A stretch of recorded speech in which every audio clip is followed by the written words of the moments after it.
Hello and welcome to the Sacred Priestess podcast, where I help beautiful awakening women activate their sacred feminine power so that they can find clarity, connection, and confidence in their spiritual healing journey. I'm Hayley, and thank you so much for being here wherever you are joining me from today, whatever you're up to. So wonderful to have you here. As we talk about 5 acts of radical self-love, these beautiful teachings from Goddess Aphrodite, who we work with within the Sacred Mystery School in different ways. Because as you all know, we are in that time of healing and awakening, and that divine feminine power, the activation of the dragon mothers and Christ Sophianic energy are really rising to help bring balance back to the planet, to bring our planet back to one of beautiful spirituality and connection between the cosmos and the earth, all of those things to take humanity forward into the new earth. And individually, as we are going through this healing, as we are stepping deeper into our feminine, our sovereignty grows, our self-worth grows, our discernment gets better, it sharpens as, all of those old beliefs and emotional traumas, our past life karma drama, our ancestral healing, as all that is released, we start to notice something, and you may be finding that you no longer have the patience, or you can no longer tolerate the things that you just used to accept and go, oh, well, it is what it is, or, that kind of attitude. So as we let go of this and we heal and we do step more into our feminine power, into that feminine energy, it becomes really uncomfortable to keep quiet when you need to speak, to ignore your body when it's really asking you to move forward in a different way. It becomes harder to deny how you actually feel about certain things and people and places and situations. It gets harder to push your dreams aside, and it gets a lot harder just to dismiss yourself in general. And last year, as we all know, was a huge healing year, a lot of release last year as we came into a bit of a completion of a cycle. And for me, a lot of the healing all year long was around self-love and self-forgiveness, self-worth, a lot of shedding and release, that just led me back to accepting myself exactly as I am right now, exactly where I was at that time, accepting the healing, accepting, different choices that I'd made, all of that kind of thing. So then this year, especially over the last couple of months, I have really started to embrace these radical acts of self-love that we're going to talk about, and recognize that they are acts of that, and of self-worth, and of sovereignty, of sacred feminine energy, and most importantly, acts that honor my soul. And I have been living in this life in this way for a while, but it's amazing how with every, it still amazes me. I don't know why. I should, just know this by now and just get it and go, yeah, that's what it's like. The more that we heal, the deeper the levels, the deeper the layers, the deeper the connection to self as we do this healing. It amazes me every time. And so, yeah, I've definitely gone down into another level of self-acceptance, self-love, and really honoring my soul and what it wants. And so, yeah, I want to bring these forward today because I know that a lot of women are doing the same thing. We're in the same space. We're all stepping into that energy. We're all doing the healing. We're honoring that. And yeah, these 5 acts of radical self-love, again, like I said, that are part of Aphrodite's teachings within the Mystery School. As you step into them, as you activate more of your sacred feminine, these things become harder to ignore. And yeah, we need to walk with these every day. So let's get into it, these 5 acts of radical self-love. So Act 1 is speaking your truth.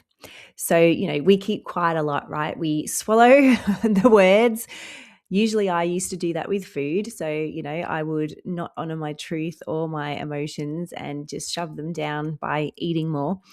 We swallow what we actually think and feel. We edit, we self-censor, so that when we're in a conversation or we've got opinions coming forward or we have ideas that we want to share, we self-censor and edit so that we don't make other people feel uncomfortable. We try to phrase things in a way like, are they going to get this? How are they going to take this? Rather than just actually standing and delivering our truth with honesty and love and respect.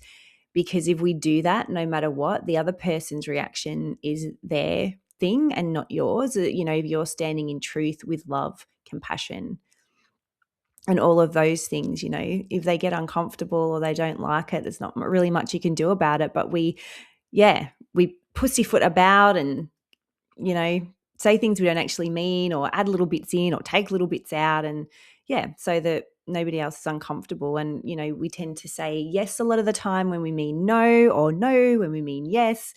We go along with things that don't align with us because it feels safer. We've been taught that it's safer to just go along and not push back because, through childhood experience, through teenage experience, those inner child things and inner teen comes forward. So when we reframe this through Aphrodite's teachings, like I said, we speak through love and compassion and with honesty. And if we bring that forward from our heart space, from our soul, it doesn't become like, it isn't confrontational. It's self-love in, one of its most powerful forms, when you're honoring the truth of your soul, honoring the truth of your thoughts, your feelings, your opinions. And every time you silence yourself, you just send a message to your soul that it doesn't matter, that your higher self, you're not listening, you're not in alignment with it, and that your voice isn't worth hearing. So when we do speak this properly, it just sends that message to our soul, to our higher self, that we hear and we're listening and we're honoring.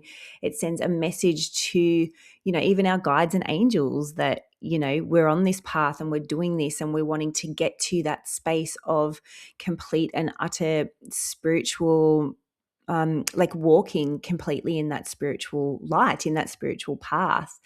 And it just, it activates that sacred feminine. It activates that divine connection within you to self. So one thing I just want to do at the end of, each thing that we go through is just leave you with a question of, where are you keeping quiet right now? And what would it feel like to just say whatever the thing is that you need to say the thing that you have been, hiding or pussyfooting around or not completely saying in its whole truth. So something to think on for that.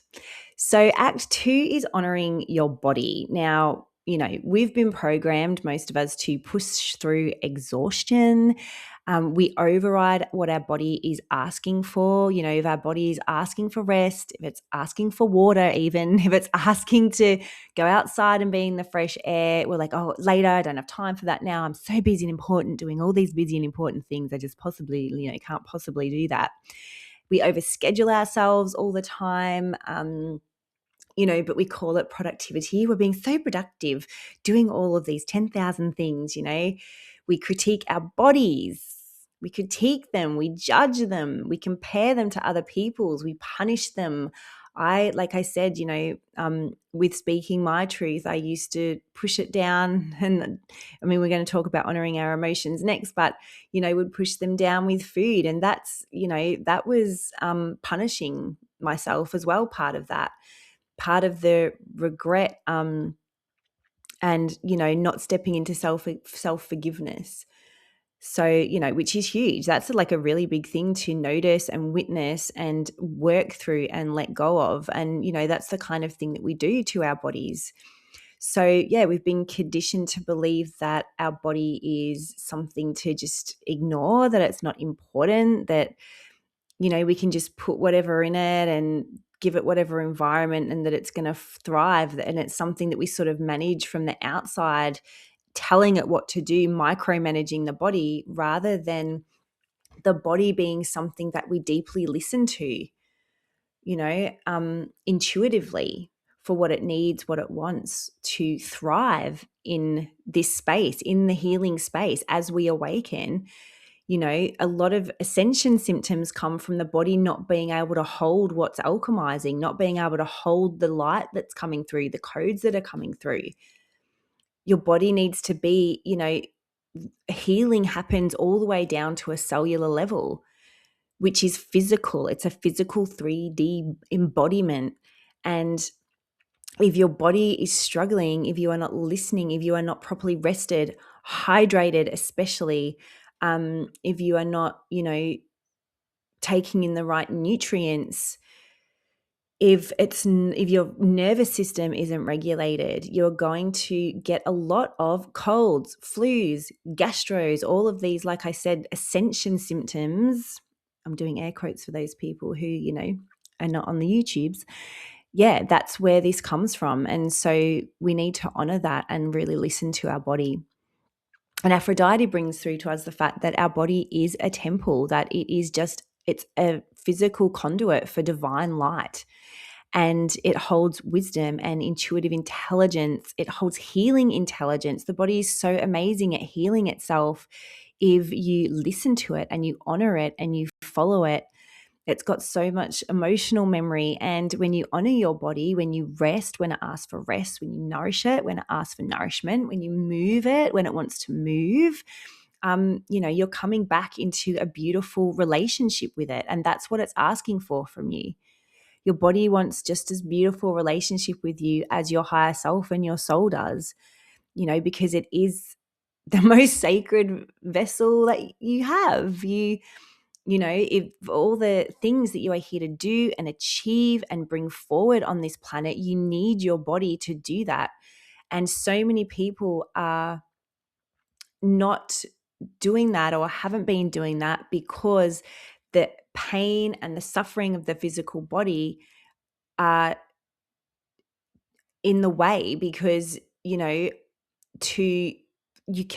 it's really hard to be spiritual and thrive and be in such a great energetic space to bring forward what you want to bring forward when your body is struggling. And so really listening to that and honoring that and allowing it to let you know what it needs. And especially if you are struggling with things, and especially letting go and releasing all of those spiritual and emotional things that are in the way of your body thriving, all of those blockages and all of that kind of thing. So for Act 2, honoring your body, I want you to ask, what is your body asking for right now that you keep ignoring? Is it asking you for rest? Is it asking you to just take the weekend off and just chill in your pajamas? Is it asking you to go outside more? Is it asking you to drink more water? Any of that kind of stuff. So yes, have a listen to that right now. So Radical Act 3, honoring our emotions. And we all know that we suppress our emotions sometimes. We try to bypass it all when, there's a lot going on and we're like, I don't have time to be feeling this right now. We've all been there. We've all done it.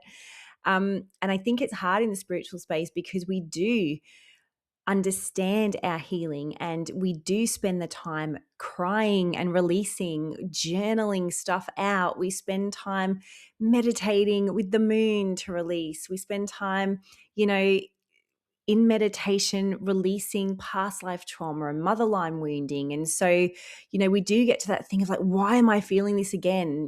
As those other levels and layers of the same thing do come to the surface, we think we shouldn't be feeling this way anymore.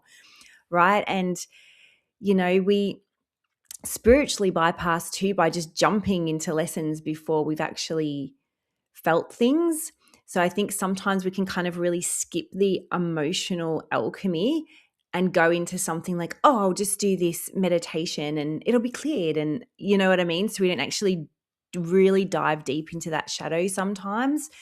And we just perform okayness. Oh, it's fine. Like other people have it, you have this thing of other people have it so much worse than you. Who are you to complain? Who are you to be, feeling this way about something when other people are going through harder times? So yeah, and we just, people go, how are you? Like, yeah, fine. Like, everything's fine. We get into that, yeah, meh, I'm just not going to complain about it. And we don't actually honor the fact or accept those emotions of where we are. So, Aphrodite is just so beautiful in the way that she brings through emotion. And I love working with her. And when we do work with her, like, just the expanse, the vastness of the understanding, acceptance, and honor that she has around the scope of emotion. She is so happy to be down deep in the shadows of shame and hurt and jealousy and anger, just as much as she is to be up in the realms of love and joy and, all of those happy emotions as well. And, they're not a problem. It's not good emotions and bad emotions. It's just a scale of frequency that we are so, it's a lot for us on this planet with the way that things are set up for us at the moment. But, we're in a way, we're so lucky to have that and to be able to feel into that and to, it's about learning to be a witness to all of it, a witness to the emotions, a witness to the sadness and the grief, and a witness to the joy and the love. So, it doesn't mean that there are things wrong with you, with your emotion. And a lot of us have been taught that emotions are wrong and that certain emotions are wrong. Anger, jealousy, those kind of emotions, especially for women, we've been taught up not to show those and not to be those, and to honor those and speak those. Right. So, yeah, it's a very, very hard thing for us to come to, but they are alchemy. And the more that we feel into them, the more that we honor them, the more that we allow them to just be in our field for the minute or two that they're there, that alchemy really brings something beautiful on the other side. It brings light and relief to your physical body, your emotional body, your spiritual body, your mental body, all of the bodies. And, when it comes to the surface, it's not a setback. It's not, oh, why, again, like I said, especially in the healing, why am I here again? Why is this coming up for me again? It should be, oh, thank God, there goes another level. There goes another layer of that emotion. There goes another level, another layer of what's been stuck within me. Thank you, thank you, thank you. Right? Because it's another thing coming forward. It is the sacred feminine within you doing her work. So we need to be honoring how we feel, sitting with it, not rushing past it. That is one of the most radical acts of self-love, because when you honor those and you feel into them, it lets you know that you matter and that your feelings matter, your emotions matter. Because again, a lot of us are brought up with our emotions not being validated, being pushed aside. So, when you sit in that, and you can even say the next time this happens to you and maybe you have anger or sadness or frustration coming to the surface, say, I see you and I honor you and you matter. I'm witnessing you, I'm holding you in that. So, yes, it's a big one, that one. So so asking you in this act of honoring your emotions, what emotion have you been pushing down lately that is actually really asking to be honored right now? So that's something that you can have a little bit of a reflection on. So Act 4, reclaiming your desires. Oh my God, you guys, such a big one, such a big one. We stop knowing what we want, what we desire. We start ignoring our dreams and our goals, because as we grow up, we're told to be more responsible. If we're dreamers and we have these big ideas and these big dreams, we're told to grow up and stop being so silly and all of those things. And, we have years of, putting other people first and other people's wants and other people's needs first. And, as we move through these beautiful cycles of feminine development, these feminine archetypes from maiden, when we are in those teenage years, to mother energy.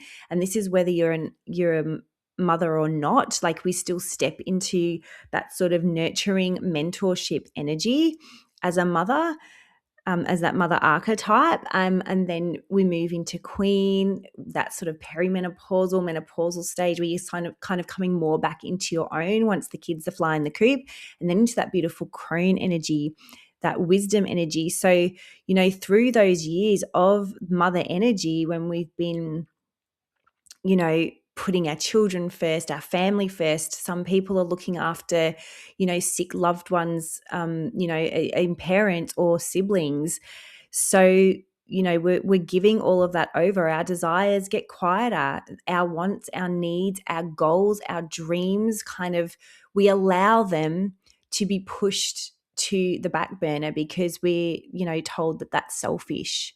We believe that that's selfish. We've been brought up to believe that, we're the ones who should have the job of looking after everybody else rather than going for our own things. And so, yeah, like I said, our own desires get quieter and quieter until in the end, they're a distant memory and we can hardly hear them at all. And like I said, yeah, we feel guilty for wanting that because, we've been taught that it's selfish, and we minimize them and we make ourselves so small. And we, in not following our desires, in not stepping up into purpose and, what we're supposed to be doing and how we're supposed to be leading and all those things that we want for ourselves, we kind of slowly fade into the background almost. And, as we step into more of the divine feminine, as we activate our womb space and we start bringing this forward more, we start reclaiming our desires. We start breaking out of that and actually starting to take up more space. And, my desires, my wants, my needs, my goals, my dreams are just as important as everybody else's. And I'm going to take those and nourish those just as much as I would my kids' desires and dreams and goals, my husband's or partner's desires, dreams and goals, my parents' desires, dreams and goals, my friends, right? So, this is about like really standing in sovereignty in that. And, Aphrodite brings forward, know what you want and own it and move towards it and go and grab it. You've got one life in this body, in this particular space, in this particular time, in this, wherever it is you are that you're living. This is with this soul blueprint. So, yeah, like I said, know what you want, own it, move towards it, and grab onto it in a beautiful, feminine, soul-led, intuition-led, this is what my frequency is calling for. This is what my soul is here to do and express and be and have. Just go for it. Your dreams, your goals, anything that lights you up.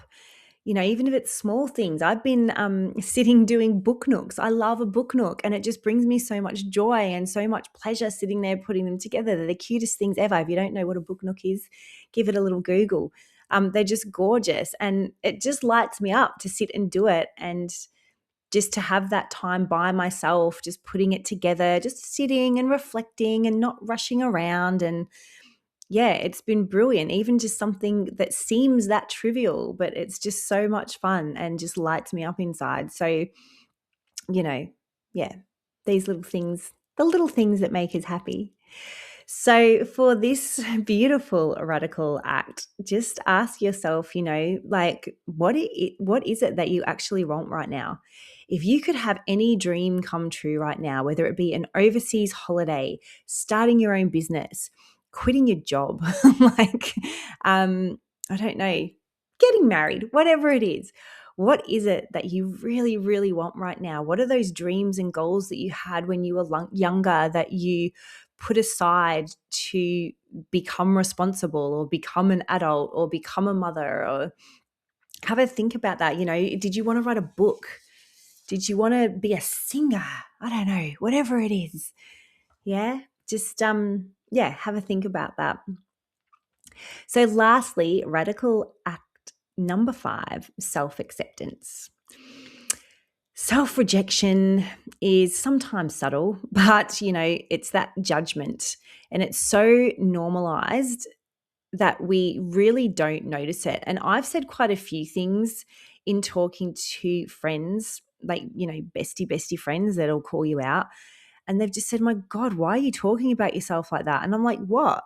Like, it's the way it is. And it's like, you honestly don't realize, you don't notice the way that you're judging yourself because it's just so ingrained to talk that way. Do you know what I mean?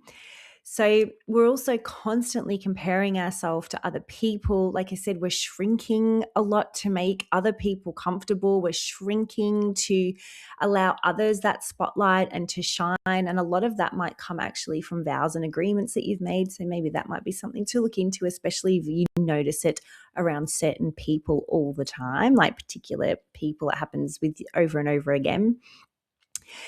And we critique our bodies, we judge our bodies, our choices, bits of our personality I can't say that word, bits of our personality that other people have told us are too much or not enough, or, whatever it is, the things I'm talking about, you guys. We hide those parts of ourselves. And also, like, what comes into this is just needing validation from other people before trusting ourselves, like just not having that sense of power and sovereignty that we've been talking about. You want to make sure that, you're always just sort of getting that outside validation, and this is what I think, but until 3 other people tell me the same thing, like, I'm not going to trust it. So yeah, all of that comes into this. And we apologize for just being us. Oh, I'm sorry, I want to do that. Oh, I'm sorry I said that. I'm sorry this, I'm sorry that. No more being sorry. No more being sorry. So self-acceptance is not giving up on growth. And this is what one of the big things that Aphrodite brings through. Like, self-acceptance is not about going, oh, well, this is how it is, so that's the end of that.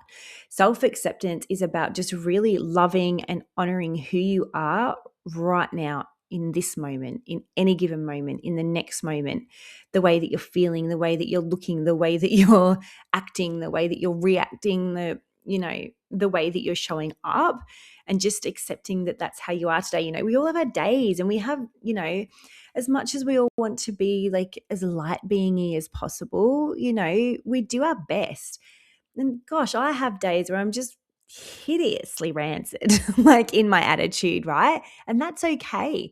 I'm allowed to be that way. I'm allowed to have a day where, I'm feeling tired and cranky, and I accept that. Just because we're on a spiritual path, we're on an awakening, doesn't mean that we have to be love and light 24/7. How exhausting, right?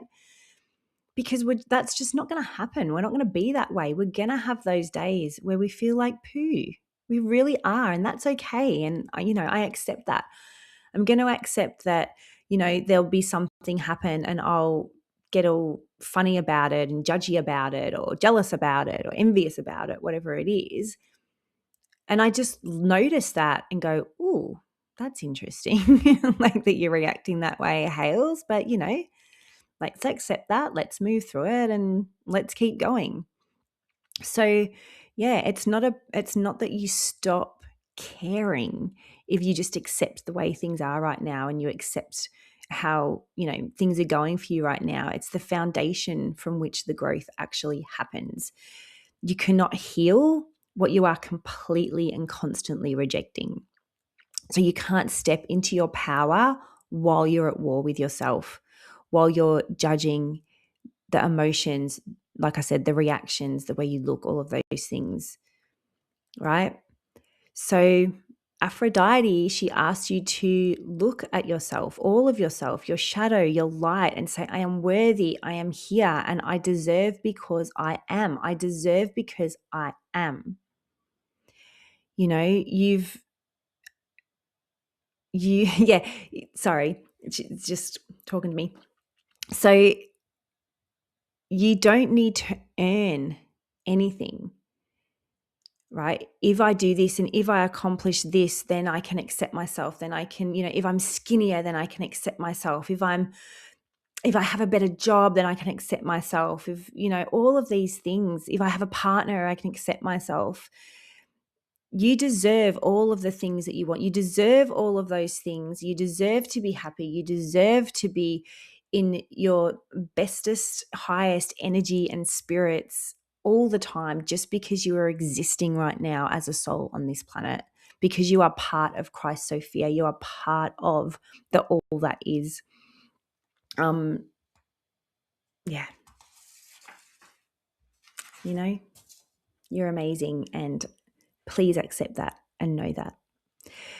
So, for this, what part of yourself have you been rejecting that is actually asking to be accepted? That's a big one to sit on, you know. And if you're wondering, where to look into that, what did people tell you when you were younger, that you were too emotional? I mean, that's what I got told, because I'm a Cancerian and I cried about everything. Cry when I'm happy, I cry when I'm sad, I cry when I'm angry, I cry, all the time. It's just how it comes out for me. And like, that's something that I got so much crap for growing up. And but I've accepted that as part of myself now. So yeah, if you're kind of having trouble thinking about that, then yeah, just go back into your childhood and see what people told you. You were too much, you were too loud, you were too smart, you were not smart enough, all of those things. So these 5 acts, speaking your truth, honoring your body, honoring your emotions, reclaiming your desires, and accepting yourself, they are not things to perfect. We're not here being perfect in a perfect little spiritual thing that we're doing, right? That's not what spirituality is about. These are ways of being that we bring into our lives, into our relationships, with ourselves and with other people, and what we just bring into our spirituality every day. And the more that we continue to heal, the more our frequency grows, and the more Aphrodite's energy of radical self-love makes it absolutely impossible to keep abandoning yourself. And like I said, you're probably feeling that right now, that it's actually really hard not to speak, that it's really hard not to start wanting to bring forward your own desires, that it's really hard not to honor your emotions anymore as you're doing that and as you're healing and stepping into that feminine power. So you'll notice the discomfort, that you feel when you're, silencing yourself, overriding your body, like I said, dismissing your own dreams. So yeah, this is your soul. This is your higher self saying, we don't actually do that anymore. Like, we've done all of this healing. We've done all of this releasing. We don't do this anymore. This is not who we are. And I think the unfortunate thing is that our habits are one of the hardest things for us to release. And a lot of people, when they think this is happening to me again, I'm sure I healed this. You probably have. You probably have healed it. The problem is your habits, your physical 3D habits of what you're actually doing, saying, are not reflecting that. The habit of, not putting food in your mouth when you're emotional, the habit of, actually speaking your truth when you're used to not doing it, is something that for a little while you will have to make a real conscious effort to do, whether you've healed everything or not. It's always that last missing piece, is the embodiment. This is the thing that, a lot of people miss within spiritual healing, is the embodiment. And the embodiment comes from doing the opposite of what you've been doing. So, in order to really embody all of the things that you've released around speaking your truth, you have to start speaking your truth. And sometimes we have to actually kind of remind ourselves to do that. So, anywho, radical self-love isn't just all about bubble baths and affirmations, even though those things are beautiful. It's about deep, devotional, sometimes really super uncomfortable work of choosing yourself. And yeah, choosing yourself again and again and again. So this is what Aphrodite brings forward for us in the mystery school. And yeah, she's here for you whenever you need her. Call her forward. And if you would like to hear more, from the goddesses that I work with. I'm now offering one-on-one goddess activation sessions where you can come to me on the Zoom, and I use my Sacred Priestess Oracle cards, which are my own oracle cards that I have channeled through from Aphrodite, Mary Magdalene, Isis, the Seven Sisters, the Pleiades, Athena, Christ Sophia, and did I say Mother Mary? I'm not sure I did. So they come through. We do a reading to see where you're at the moment, answer any questions that you have within your healing or whatever's going on for you in your life. They bring through, where you are right now within your energy, what you're starting to reclaim and step into, what you're here to bring into the world, all those kind of cool things that we want to know about at this time. So we do that reading, and then one of the goddesses will step forward for you, and she will perform a clearing and an activation for you. And you don't have to be deep into meditation and see all the things. All you have to do is sit and be in receivership for this to happen and for this to work. So I'll put the link in the show notes for that below. I will also put the link to my Insta, my private Facebook group, website, so you can check out anything if you like. Thank you so much for being with me today, and I will see you very, very soon. Bye.